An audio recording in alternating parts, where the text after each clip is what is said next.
I think most regions in Asia are currently underserved. You know, they're emerging markets. Some of the mature markets are better served than others, but there's still fantastic opportunity right across Asia. Even in some of the more mature markets like Japan, we're going to see transactions in the coming years, so there's opportunities there.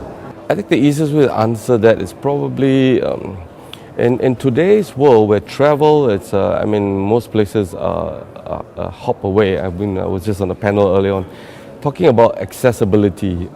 Say, for example, if you look at China, we were just discussing China earlier on.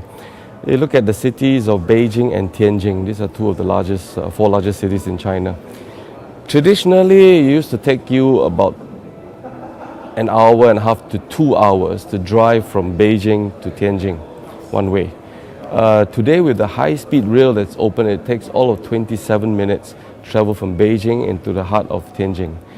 It closes geographical distance, time and space substantially. Now, similarly with air travel, it's the same concept.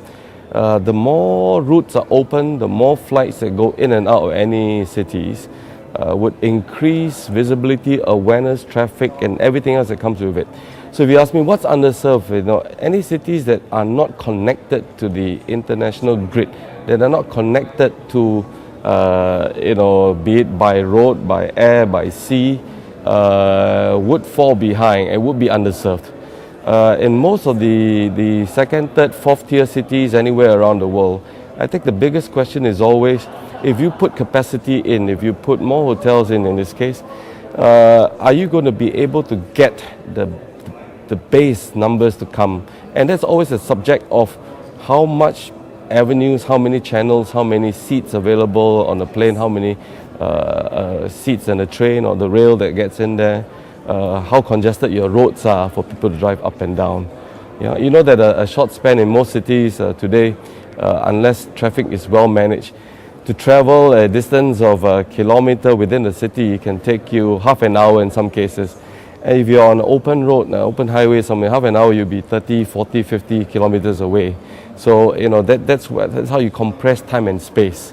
It's almost like folding space and time. There is growth and opportunity everywhere in Asia for good service.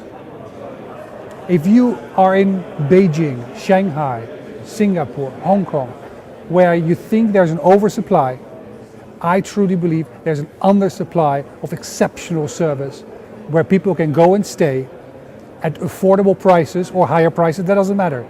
But if you can go into any place and deliver that exceptional service, you will be very successful. Underserved, well, I think the biggest example is India.